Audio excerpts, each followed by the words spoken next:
Shalom Bapak Ibu dan selamat bertemu kembali di YouTube saya, Pendeta Rudolf H. Pasaribu Channel. Dengan dan lewat channel ini saya komit untuk senantiasa menyebarkan pengajaran firman Tuhan karena saya percaya berlandaskan Yesaya pasal 55 ayat 11 bahwa firman Tuhan yang saya dan Bapak Ibu saudara-saudara semuanya juga ikut sebar lewat apapun, termasuk lewat video ini, tidak akan kembali dengan sia-sia, tetapi akan bekerja sendiri lewat kuasa dan berkat urapan Roh Kudus.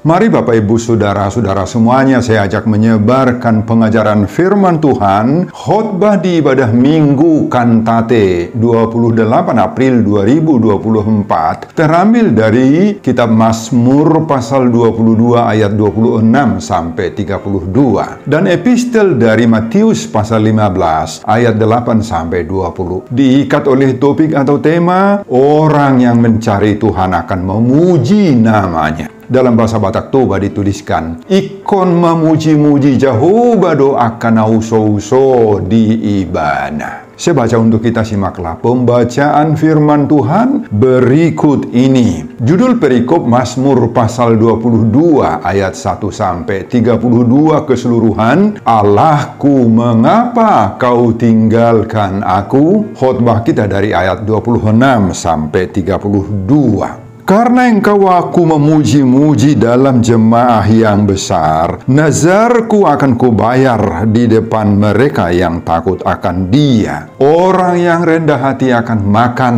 dan kenyang. Orang yang mencari Tuhan akan memuji-muji Dia. Biarlah hatimu hidup untuk selamanya. Segala ujung bumi akan mengingatnya dan berbalik kepada Tuhan, dan segala kaum dari bangsa-bangsa akan sujud menyembah di hadapannya. Sebab Tuhanlah yang empunya kerajaan. Dialah yang memerintah atas bangsa-bangsa. Ya, kepadanya akan sujud menyembah semua orang sombong di bumi. Di hadapannya akan berlutut semua orang yang turun ke dalam debu dan orang yang tidak dapat menyambung hidup. Anak-anak cucu akan beribadah kepadanya dan akan menceritakan tentang Tuhan kepada angkatan yang akan datang. Mereka akan memberitakan keadilannya kepada bangsa yang akan lahir nanti, sebab Ia telah melakukannya.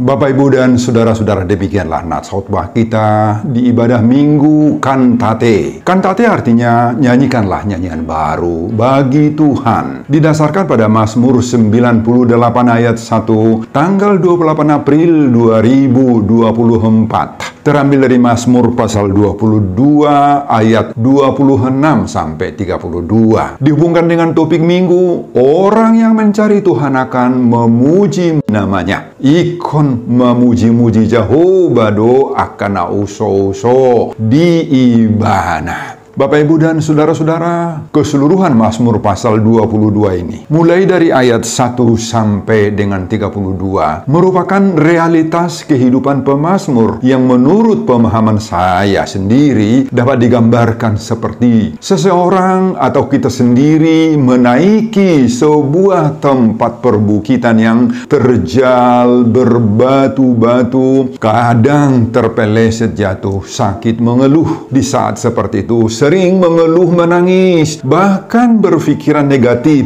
kepada semua orang, termasuk juga kepada Tuhan.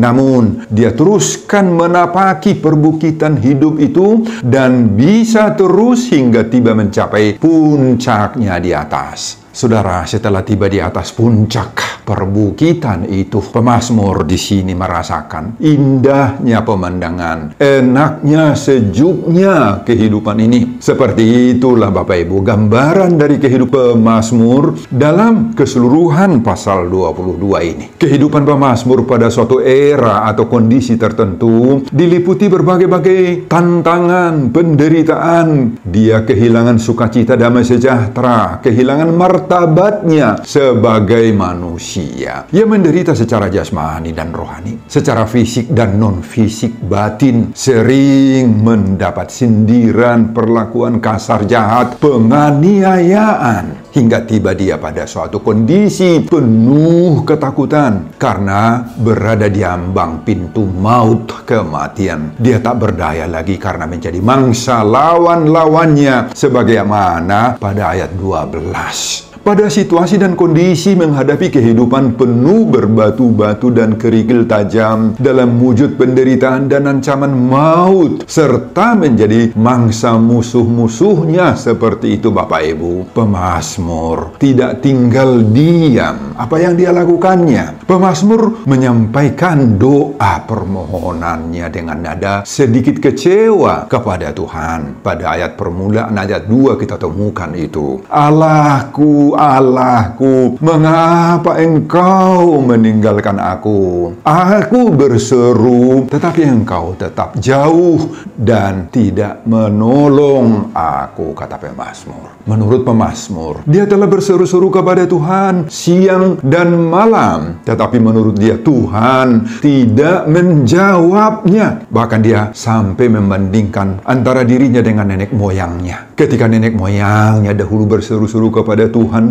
maka Tuhan menjawab mereka dan meluputkannya. Nah, kenapa ketika saya, kata pemazmur, sekarang berdoa, tetapi Tuhan tidak mendengarkan saya? Ayat 4-6. Namun imannya tidak surut meskipun seperti itu pikiran dia. Perbukitan hidup yang terjal penuh berbatuan itu dalam wujud penderitaan dia jalani, dia tapaki terus. Dia percaya Tuhan tidak akan selamanya meninggalkan dia. Bagaimanapun sakitnya penderitaan ini, menurut dia tetap percaya hanya Tuhanlah satu-satunya yang menjadi kekuatan dan penyelamatnya.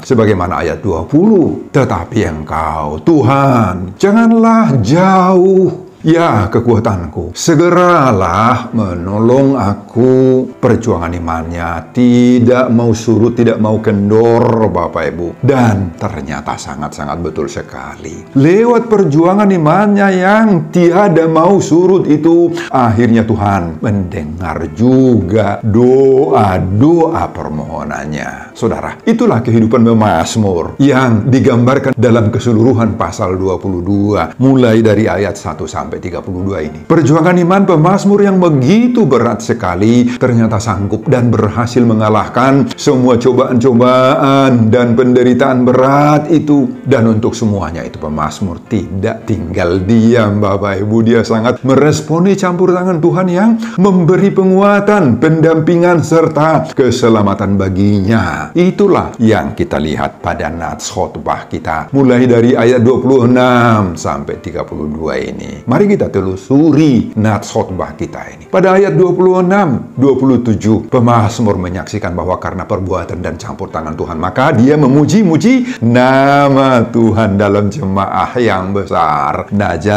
Nazarnya juga dia bayar di depan jemaat yang takut akan dia. Pemazmur mengajak juga orang-orang yang rendah hati untuk makan dan kenyang. Bahkan pemazmur memastikan bahwa orang yang mencari Tuhan akan memuji-muji dia. Dan ajakan pemazmur inilah yang dijadikan sebagai dasar penentu bagi topik Minggu Kantate 28 April 2024. Dan bagi orang yang mencari Tuhan itu, biarlah hatimu hidup untuk selamanya. Pada ayat 28-29, pemazmur yaitu Daud mengingatkan bahwa segala bangsa akan tunduk dan akan menyembah Tuhan. Daud mengatakan ini karena dia tahu betul bahwa Tuhanlah yang memerintah dan berkuasa atas bangsa-bangsa dari ujung-ujung bumi, sehingga kasih, kebaikan, dan kuasa Tuhan itu akan dirasakan, dinikmati oleh semua orang. Pada ayat 30 sampai 32, pemazmur Daud juga memastikan bahwa orang-orang sombong di bumi ini dan yang memandang hina atau jijik orang sengsara akan sujud, menyembah, dan berlutut di hadapan Tuhan. Anak-anak cucu akan beribadah dan melayani. Mereka akan menceritakan, akan bersaksi tentang karya kasih, kehebatan, dan keadilan Tuhan itu turun-temurun dari generasi ke generasi berikutnya sepanjang masa. Nah, Bapak, Ibu, dan saudara-saudara, apa yang kita lihat dari keseluruhan riwayat hidup pemazmur dalam pasal 22 ini? Nats ini, Bapak, Ibu, keseluruhan mengungkapkan kepada kita bahwa Tuhan itu sangat-sangat berdaulat, berkuasa penuh atas kehidupan ini. Walaupun pada awal pendakian kehidupan tadi yang penuh bebatuan terjal dan menakutkan ini, dan pemazmur sempat bingung dan mempertanyakan campur tangan kehadiran, menggugat Tuhan atas pertolongan Tuhan yang tidak ada di saat dia menderita. Dan bahkan, saya ulangi kembali, sempat mengatakan, Allahku, Allahku, mengapa engkau meninggalkan aku?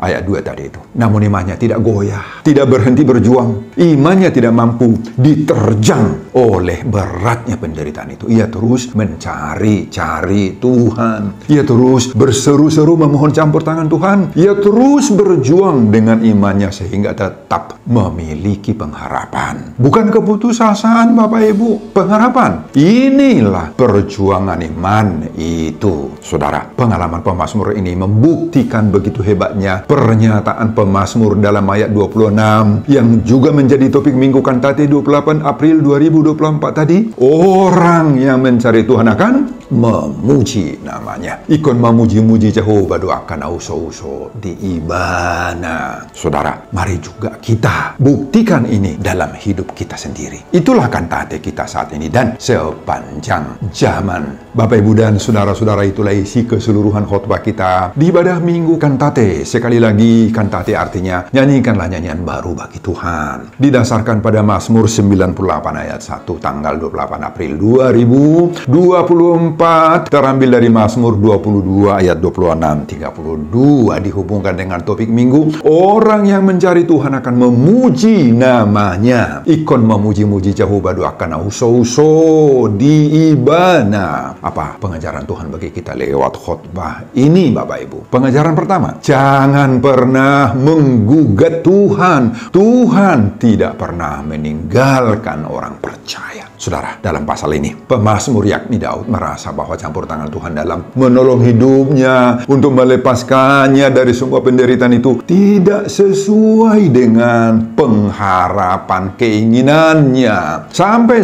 pada ayat 2a, pemazmur tiba pada keadaan menggugat Tuhan dengan ucapannya, Allahku, Allahku, mengapa engkau meninggalkan aku? Pada ayat 2b dan 3, pemazmur bahkan mengatakan, aku berseru, tetapi engkau tetap jauh dan tidak menolong. Allahku, aku berseru pada waktu siang, tetapi engkau tidak menjawab. Dan pada waktu malam, tetapi tidak juga aku tenang. Saudara, di awal pergumulannya, pemazmur merasa bahwa Tuhan sudah meninggalkan dia. Tuhan tidak lagi mendengar doa-doa jeritan seruannya. Tuhan sudah menolak dia. Namun, dalam pengalaman perjalanan hidupnya melewati penderitaan selanjutnya, Daud sungguh-sungguh mengakui bahwa ternyata, sekali lagi ternyata, pandangan negatifnya terhadap Tuhan Allah itu salah, tidak benar. Itu hanya tuduhan palsunya saja. Dalam pengalaman selanjutnya, ternyata Tuhan mendengar doanya, menolong Daud, melepaskannya dari semua penderitaan dan kemalangan hidupnya. Itu sebabnya pada ayat 22c, dia berkata, engkau telah menjawab aku. Dan akhirnya, dia menarik kembali gugatannya terhadap Tuhan itu. Dan mengatakan pada ayat 23, aku akan memasyurkan namamu kepada saudara-saudaraku dan memuji-muji engkau di tengah-tengah jemaah. Bapak Ibu, Daud mengubah semua sikap, pikiran, tuduhan negatifnya, gugatannya terhadap Tuhan. Dan kemudian berbalik arah 180 derajat. Saudara, pengalaman Daud ini sangat-sangat berharga bagi kita. Jangan pernah menuduh-nuduh Tuhan dengan pandangan negatifmu. Jangan pernah menggugat Tuhan seolah-olah Tuhan sudah meninggalkan kita, meninggalkanmu di saat kita sedang menghadapi keadaan sulit. Jangan menuduh Tuhan tidak mendengar doa-doa, seruan dan permintaan kita ketika kita sedang menderita, berduka, berurai air mata, kepedihan. Oh, jangan Bapak Ibu, silakan jangan. Ada-ada saja orang yang berkata, oh, saya kan sudah berlaku baik kepada orang-orang, tetapi doaku kok tidak didengar oleh Tuhan. Aku sudah banyak melayani di gereja sebagai sintua, sebagai anggota jemaat yang baik, suka menyumbang, sebagai anggota diakonia, marturia, dan lain-lain, tetapi kok Tuhan mengizinkanku menderita, pilu, merasa duka, berganti-ganti terus. Oh, Bapak, Ibu, dan saudara-saudara, jangan pernah menggugat Tuhan. Jangan salah sangka terhadap Tuhan itu. Ingatlah bahwa Tuhan melihat, mengetahui, dan mengingat semua hidup dan perbuatan kita. Termasuk apalagi ketika kita berbuat perbuatan baik. Tuhan mendengar semua keluh kesah kita, bahkan melihat setiap tetes air mata yang keluar dari duka cita kita. Tuhan tidak pernah sama sekali meninggalkan orang percaya itu, Bapak Ibu. Tuhan selalu siap sedia mendampingi, membimbing, menyelamatkan, menopang kita supaya kita kuat. Amin, Bapak Ibu. Nah, oleh karena itu mari kita senantiasa mencari Tuhan, terutama di saat kita diperhadapkan dengan berbagai-bagai ujian hidup. Sebab orang yang mencari Tuhan akan memuji namanya. Ikon memuji-muji Jehovah doakan uso-uso di ibana. Sebagaimana topik minggu kantate 28 April 2024. Amin, Bapak Ibu. Pengajaran kedua, apa respons kita atas kebaikan Tuhan? Masyurkan nama Tuhan, serta sampaikan kurban atau nazarmu kepadanya. Saudara, setelah Daud mengalami pertolongan Tuhan yang begitu ajaib sekali, maka Daud melihat bahwa Tuhan tak memandang hina atau tak merasa jijik atas kesengsaraan hidupnya. Menurut kesaksian Daud, Tuhan itu tidak menyembunyikan wajahnya kepada orang-orang yang tertindas, kepada dia yang sedang tertindas. Daud yakin betul Tuhan mendengar ketika ia berteriak minta tolong. Ayat 25. Maka saat pertolongan Tuhan nyata, mulutnya tak henti-hentinya terus memuji-muji Tuhan. Saudara, apa yang Daud ungkapkan ini seharusnya juga menjadi ungkapan hati kita sebagai orang yang beriman kepada Tuhan. Kita sering merasakan kasih dan pertolongan Tuhan, toh sering. Tetapi seberapa seringkah kita memuji-muji dan menyembah nama Tuhan itu? Apakah Anda memuji Tuhan saat Anda beroleh sukacita dan mendapatkan pertolongan dari Tuhan? Ketika masalah demi masalah menghimpit, apakah Anda juga tetap bisa atau mau memuji Tuhan? Saudara, pengalaman Daud ini mengajar dan menyadarkan kita sekarang. Dalam keadaan apapun, baik dalam keadaan duka, menderita, tetap memuji Tuhan. Apalagi dalam keadaan terberkati itu. Hati yang tersentuh oleh kebaikan Tuhan tak akan membiarkan mulut berdiam diri. Akan selalu ada kesaksian yang terus dikatakan sebagai wujud ungkapan syukurnya. Dalam setiap kebaikan-kebaikan Tuhan yang kita alami, maka Daud mengajak kita juga dan semua orang untuk memasyurkan nama Tuhan, memuji-muji dan menyembah nama Dia, nama Allah. Inilah yang Daud perbuat sebagai tanggapan atas kasih, atas pertolongan, dan atas pimpinan Tuhan, atas berkat-berkat Tuhan. Bahkan Daud menunjukkan rasa syukurnya dengan memberikan kurban nazar bagi Tuhan. Daud sangat sadar, Bapak Ibu, bahwa Tuhanlah yang berkuasa atas hidupnya, sehingga dia harus meresponinya dengan ucapan syukur, dengan persembahan kurban nazarnya. Nah, Bapak, Ibu, dan saudara-saudara, khotbah ini dengan jelas mengajak kita juga bahwa kita harus juga bersyukur kepada Tuhan atas segala kebaikan, kasih, dan berkat-berkat Tuhan yang Tuhan berikan kepada kita.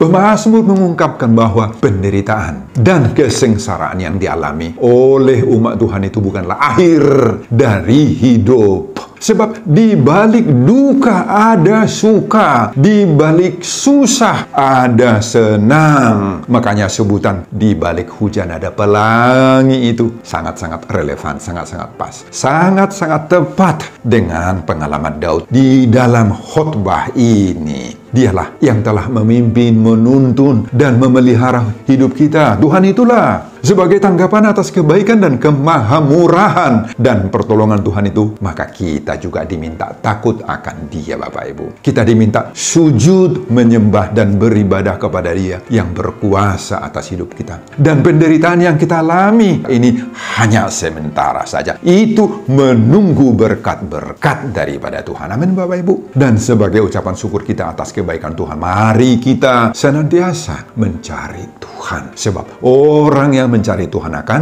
memuji namanya. Ikut memuji-muji Jehovah doakan uso-uso di Ibana. Sebagaimana topik minggu kantate 28 April 2024. Pengajaran ketiga, orang sombong akan berbalik memuji Tuhan. Saudara, apa dan siapa yang disebut pemazmur di sini orang sombong itu? Saudara, Daud sangat sadar bahwa Tuhanlah yang berkuasa atas hidupnya, atas manusia, dan atas bangsa-bangsa di dunia. Sehingga segala bentuk kesombongan pasti tidak akan ada dalam diri orang-orang percaya. Oleh karena itulah Daud berharap bahwa pada saat nanti, semua bangsa berharap bahwa pada saatnya nanti, semua bangsa akan berbalik dari jalan yang sesat. Demikian juga orang-orang sombong di bumi juga akan sujud, akan menyembah, akan mau tunduk kepada Tuhan. Ayat 30, mereka akan tunduk kepada Tuhan. Saudara, sekali lagi, siapa orang sombong ini? Memang tidak akan ada orang yang mengaku dirinya orang sombong, kan? Apakah kita termasuk orang-orang yang sombong? Nah, mari kita periksa. Mari kita lihat diri kita sendiri. Orang sombong adalah orang yang merasa dirinya pintar, hebat, merasa dirinya tidak butuh Tuhan. Orang sombong adalah orang-orang yang merasa semua kesuksesan dirinya merupakan hasil jerih payahnya, usahanya, atau kekuatannya sendiri. Mereka juga memandang hina, jijik orang-orang yang hidupnya sengsara. Nah, itu orang sombong. Orang sombong serupa dengan orang fasik. Kitab Mazmur 10 ayat 4 menyoroti hidupnya orang sombong atau orang fasik sebagai orang-orang yang bergantung pada diri mereka sendiri sehingga pikiran mereka jauh dari Allah. Nah, orang sombong selalu membanggakan batang hidungnya. Kata pemazmur pasal 10 ayat 4 itu tidak akan mau mencari Allah. Dia atau orang sombong itu pasti berkata, oh, tidak ada Allah. Saudara, sekali lagi, mari kita periksa diri kita. Apakah unsur-unsur kesombongan seperti itu, kefasikan yang seperti itu ada pada diri kita? Jangan izinkan itu semuanya, Bapak Ibu, menumpang sedikit pun dalam diri kita. Jangan sampai Tuhan bertindak untuk membersihkan kesombongan itu, yang tentu saja dengan tindakan-tindakan yang tragis, yang bisa memilukan hati kita. Tetapi biarlah kita sendiri yang membuang kesombongan itu dan ikut berbalik memuji Tuhan atas undangan pemazmur dalam khotbah ini. Sehingga dengan demikian orang-orang sombong akan juga ikut berbalik menjadi orang yang mencari Tuhan, akan memuji namanya, ikut memuji-muji Jehovah doakan uso-uso di bana, termasuk orang sombong sebagaimana topik minggu kantate 28 April 2024. Amin, Bapak Ibu dan saudara-saudara. Pengajaran keempat, ceritakan kebaikan Tuhan kepada semua orang, khususnya kepada anak cucu. Saudara, inilah isi dan muatan tanda ucapan syukur paling akhir dari pemazmur atas sukacitanya setelah mendapat pemulihan besar dari Tuhan Allah, bahwa orang yang dilepaskan Tuhan itu dari berbagai-bagai kemelut hidup akan senantiasa menyaksikan perbuatan-perbuatan baik Tuhan itu kepada anak-anak cucu dan senantiasa mendorong mereka juga nantinya tetap beribadah kepada Tuhan dan akan menceritakan balik kepada turunan berikutnya tentang Tuhan, tentang kebaikan Allah kepada generasi dan angkatan-angkatan berikutnya yang akan datang itu. Saudara, apa artinya itu? Semua campur tangan Tuhan dalam hidup kita harus menjadi kesaksian kita kepada orang lain. Jangan simpan-simpan perbuatan Tuhan itu dalam hati, tetapi ungkapkan itu sebagai sarana yang indah untuk mengajak orang lain memuji Tuhan. Siapakah orang lain itu? Daud memberi kesaksian bahwa pertolongan Tuhan itu harus diberitakan kepada orang lain, yakni saudara-saudaranya, ayat 23. Dan di tengah-tengah orang percaya, ayat 23-26. Hingga segala orang di ujung bumi, sehingga segala bangsa juga akan berbalik kepada Tuhan, akan sujud untuk menyembah Tuhan, ayat 28. Dan target orang lain yang tidak kalah pentingnya untuk menerima kesaksian Daud tentang perbuatan Allah itu adalah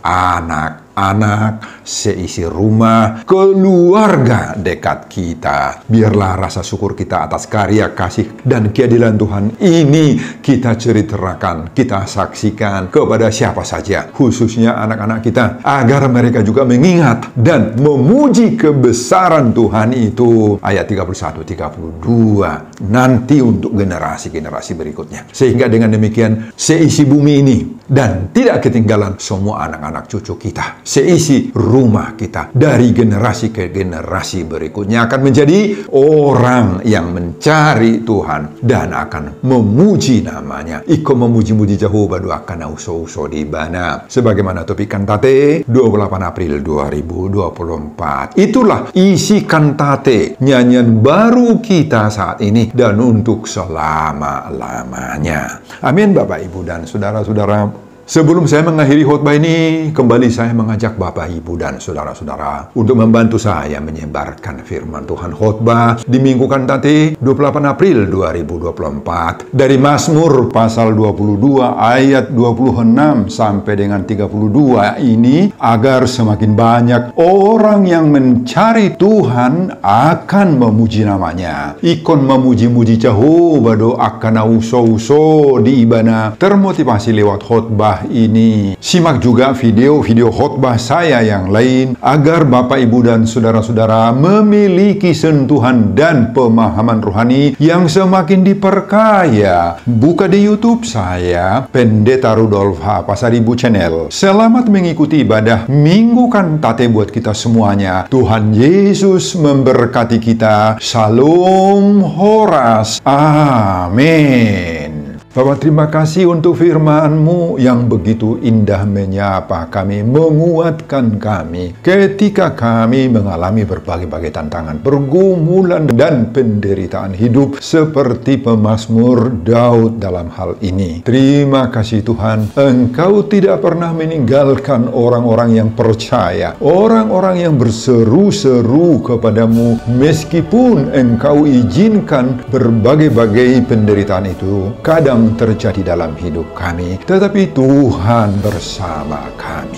Terpujilah nama-Mu Tuhan dalam semuanya itu. Berkati hamba-Mu dalam mempersiapkan khotbah-khotbah berikutnya, dan semuanya ini seperuntukan demi kemuliaan hormat bagi nama Tuhan. Di dalam nama Yesus Kristus saya berdoa. Amin.